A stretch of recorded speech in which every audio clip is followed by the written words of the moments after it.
Let's jump right in. So glad to have you all on the phone today.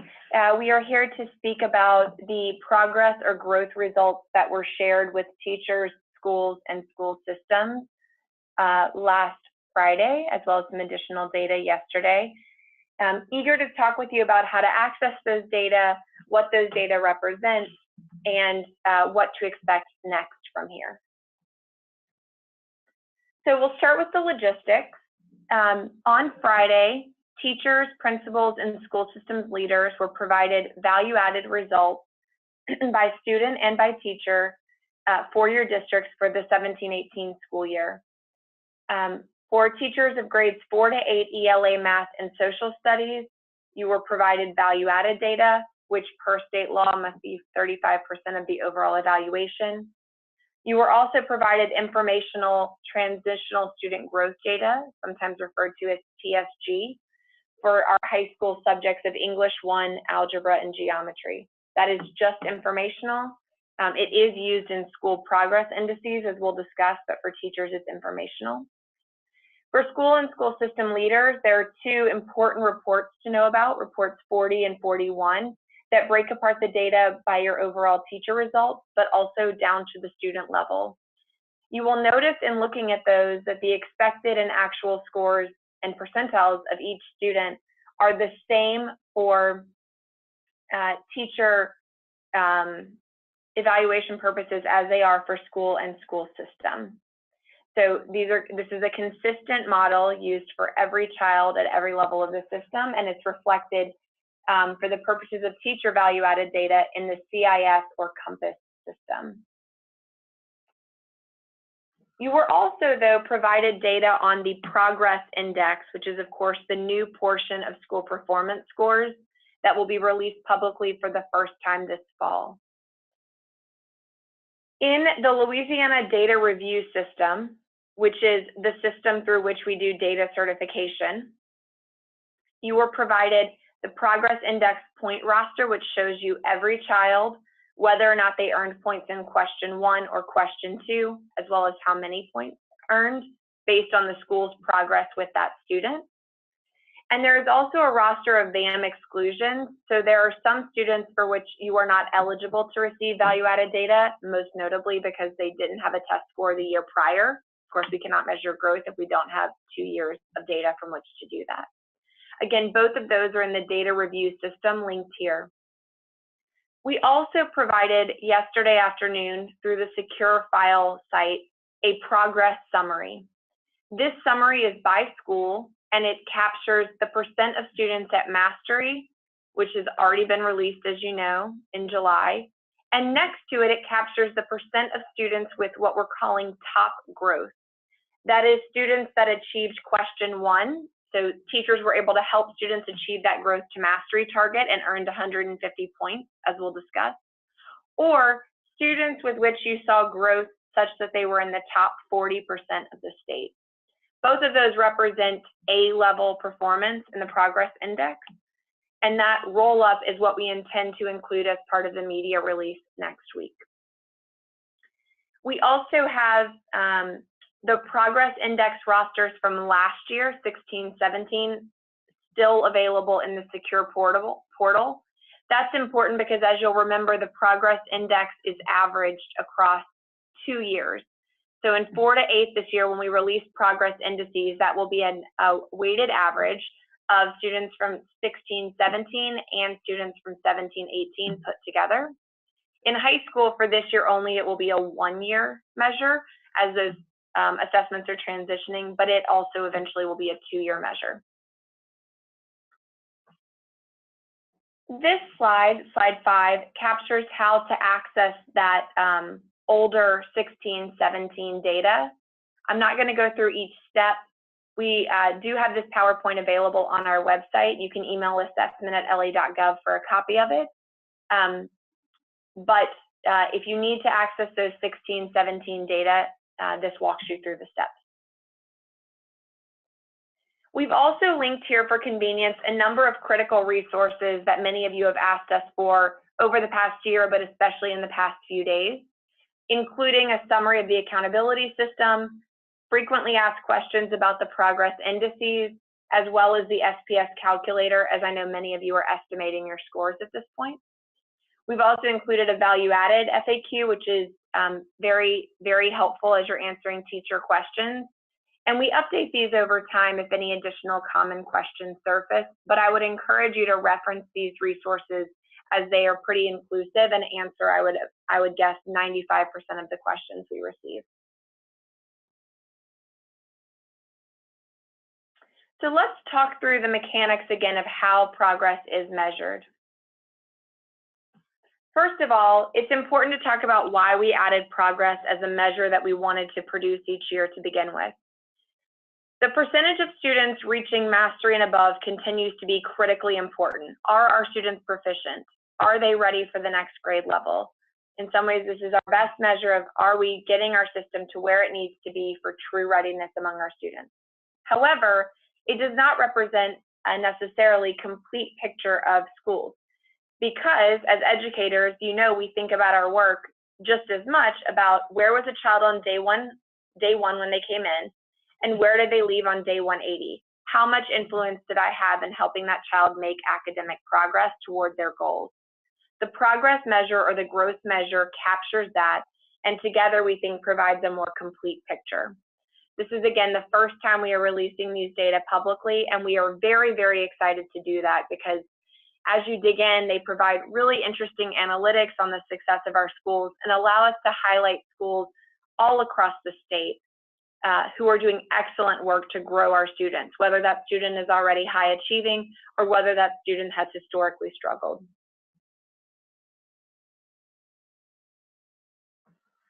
On this slide, we just refreshed the formula overall. As you'll note in the dark blue slices of the first two pies, student progress or student growth will represent 25% of the score.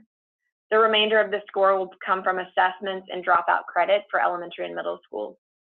In high school, our end of course exams, or LEAP 2025 exams, as we refer to our new 5-level test, will continue to be 25% overall. Half of that will be status or achievement, meaning percent at basic, mastery, etc. The other half, 12.5% to be precise, will be student progress. So how do we measure that progress for the purposes of schools and school systems? We start by asking two critical questions. First, are students on track to scoring mastery by 8th grade for elementary and middle school students, and by their second EOC, which is typically 10th grade, in high school? Second question is, did the student outperform their peers? So the first one is a growth to standard measure. The second is a relative growth measure. Both of these are important questions, and schools can earn an A for individual students by seeing success on either measure.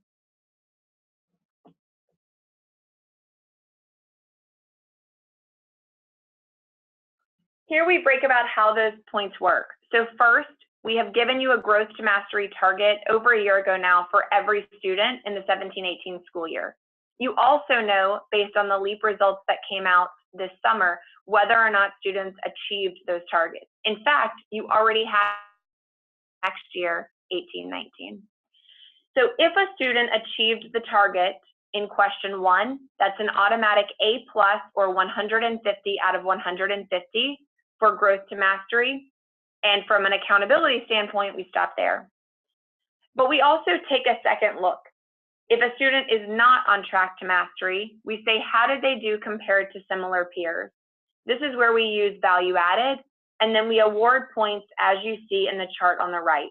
Students in the top 20% of the state also earn a 150 or an A+. The next 20th percent earn 115 for the school, and so on and so forth. Again, these are intended to capture schools should get an A+ anytime they help either a student achieve growth to mastery or they are in the top percentiles of the state. But when schools attain middle or slightly lower percentiles with students, there are points awarded there as well. Here's an example of growth to mastery. So Mateo earned a score of 700, which would be an approaching basic in 3rd grade math. He needs to get to mastery by 8th grade, as is our goal for every student under question 1, and the cut for mastery is 750. So he needs to improve 50 points from 700 to 750 over the course of 5 years. And by that I mean he's got 4th grade, 5th grade, 6th grade, 7th grade, and 8th grade.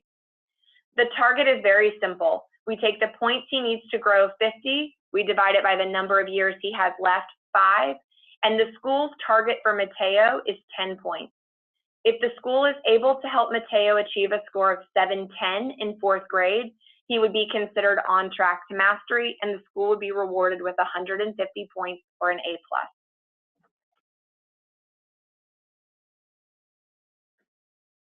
I should mention that question 1 for students who were at mastery or at advanced is slightly different. So if a student was at advanced, obviously there's not an achievement level above advanced. So we just want the student to stay at advanced. If they do, that is a 150 or an A+. If they do not, then we move to question 2, just like with all other students, and compare that student to their peers. For students who were mastery last year, they do receive a growth target, but of course it's not a growth to mastery target, they are at mastery.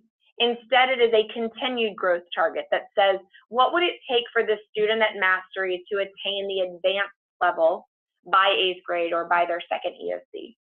If they achieve that growth target, similarly, that's a 150 or an A+. If not, then we go to question 2. So it's the same theme over and over again. They either stay at advanced or they achieve their target, and that gets you a 150 A+. Or we go to question 2 and look at value added. I will mention any student who in this current year, meaning 17-18, maintained a score of mastery or higher, meaning mastery or advanced, they cannot earn you fewer than 85 points in the system. When we get to question 2, let's talk for a moment about how value added works. And everything I'm about to say is true for student level value added, as well as for teacher, school, and school system measurements. It is the same model. Value added is intended to look at how are students doing compared to similar peers, based primarily on prior assessment scores, but also based on a series of background characteristics. So once the student has taken state assessments, we look at their prior scores and a set of characteristics about the student to have an expected score based on our statistical model. We then compare that to how the student actually performed, and the difference between those is what is known as value added. Let's talk through an example of that. You can see in this chart that the student was expected, as is noted by the orange line, to score a 710 this year. The student actually scored a 775. So that is a difference of 65. Their value added would have been a plus 65.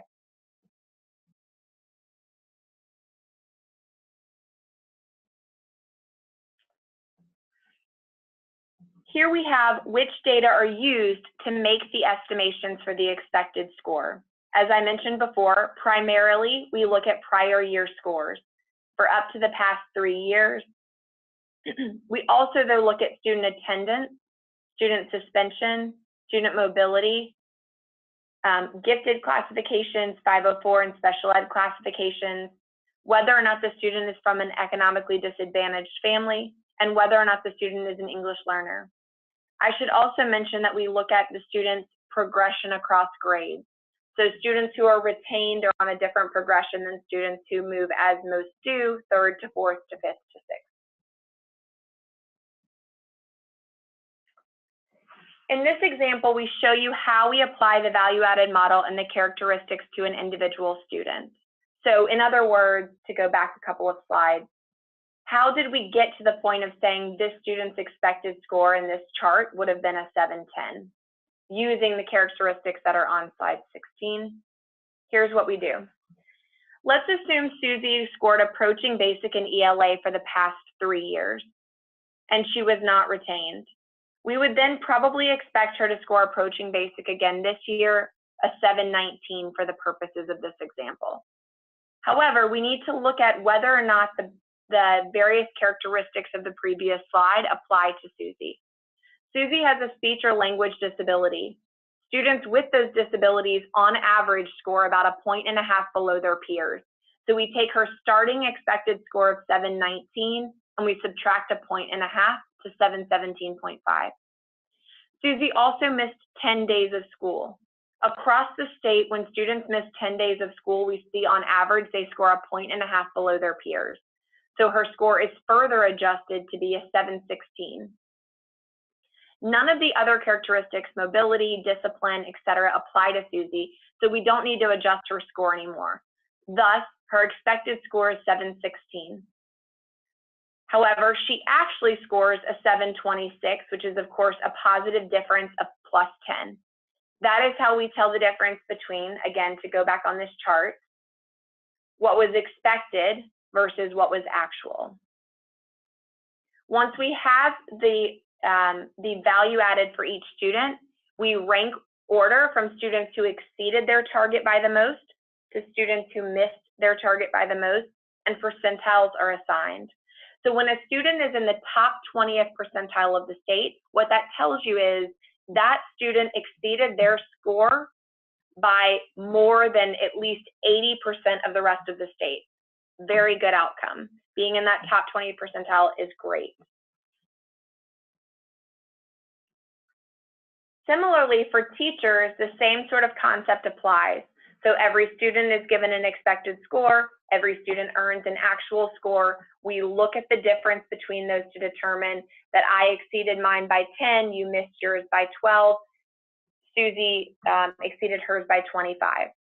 For teachers, what we do is we take that outcome for every kid and we average them together to create a teacher effect. If on average a teacher has students exceeding or meeting their expected scores, that's a positive teacher effect. If on average students are falling short of what we would expect, obviously that's a negative teacher effect. Then, just like we do with students where we assign a percentile, we do the same thing for teachers. So you take all of the students in a class and you average them together, and for that teacher, they might have a net teacher effect of +5. We then rank that from the biggest teacher effect to the smallest teacher effect for all the teachers in the state and percentile from there. The levels of compass effectiveness are assigned as you see in the chart. So again, any teacher in the top 20% in the state is considered highly effective for the purposes of VAM. The next 30% are effective proficient, and so on and so forth. This is exactly the same chart and designations as were used in value added prior to the transition in standards and assessments. So how do you use these progress data? Well, they will be used by, of course, families as part of the fall release, and I'll show you in a minute what that will look like. We will share with families how are schools doing in helping students get to readiness, typically talked about as mastery and above, but also how are schools helping students to grow? Obviously, we hope that our teachers are digging in deep on these data, both the value added that are required as part of their evaluation, but also the growth to mastery target. And I will mention we are getting a fair number of questions from teachers thinking that growth to mastery or question 1 is part of value added. It is not. They are separate. You could, of course, look at and consider growth to mastery and the results therein as part of a teacher's evaluation, but only question 2 is a required part of their evaluation.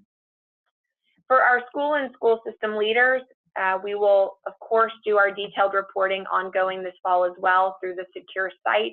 And we hope that you're using these data to understand in which schools, with which students, in which grades, and in which subjects are we making the greatest growth or having the greatest struggles. This really provides a different and complementary cut of data to understand which students and which teachers might need the most support as you look forward to this coming year. We've also listed here just a handful of questions that are perhaps a good place to start as you're digging into the data. Although, of course, based on the conversations we've had with many of you, you are into very nuanced and very interesting cuts of these data already. I will say I do think it's interesting to look at question 1 and question 2 for every student, even if a student is achieving growth to mastery, question 2 just tells you something slightly different. And there's information to be gained by looking at both. So what are the next steps from here? First of all, we are very, very excited to celebrate publicly our schools that are demonstrating top growth with our students. We are planning to do a release next week, very celebratory, building understanding in the public about what this measure is and how it's different and why it matters and how it reflects how educators think about their job, but also just absolutely celebrating so many of our districts and schools that did exceptional work this year, as is best captured by this measure. In that, we will look at the percent of students who are on track to mastery and or are in the top 40% for value added.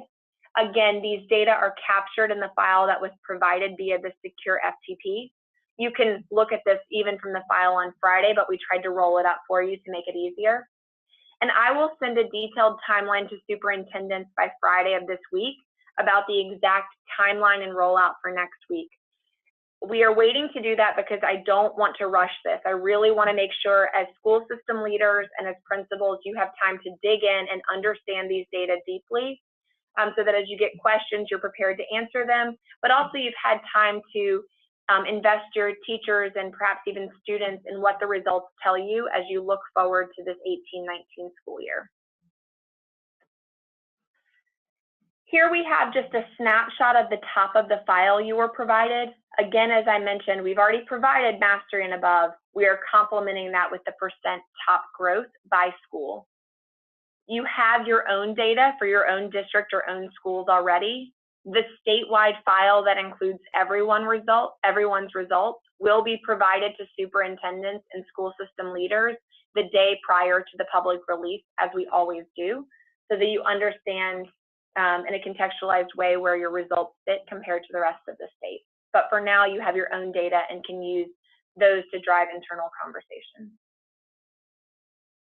We will also be having a series of very important sessions at the upcoming September collaborations, including sessions to help you understand the calculator and breaking apart your data, but also, especially for our school system leaders, this last session I would urge you to send someone to around communicating the fall school performance scores to families.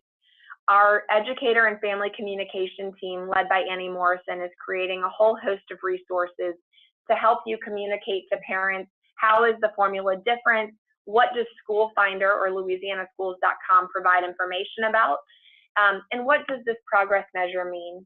We really want to support you in having successful and thoughtful conversations with your parents and communities, and we are working very hard to provide all of the resources that we can in support of that. When the fall release occurs, this is not next week, but the fall release of letter grades, please remember that in addition to the overall school performance score and letter grade, we will be breaking apart the results to look at just student performance and just student progress in isolation. So you will get a score and what we're calling a letter grade equivalent next to each of those. So if your progress index was its own letter grade, what would it be?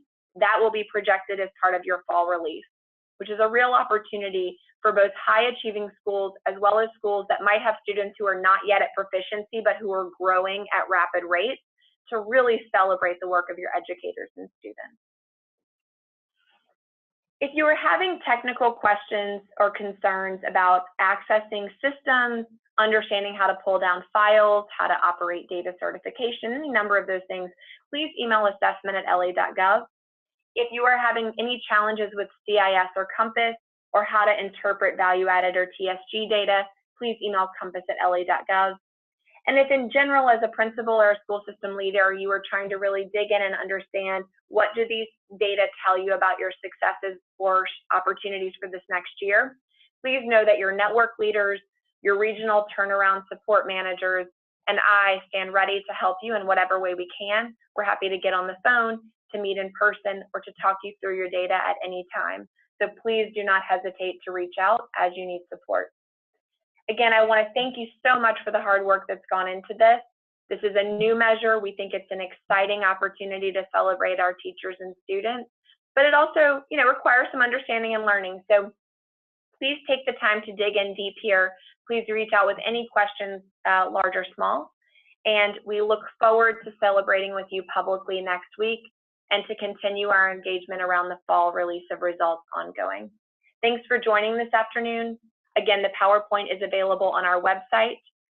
You can also email assessment@la.gov for a copy. We are also recording this webinar and we'll post this tomorrow as well if you know of other individuals who are unable to join but may want to participate or listen in. Thank you again. Have a great day.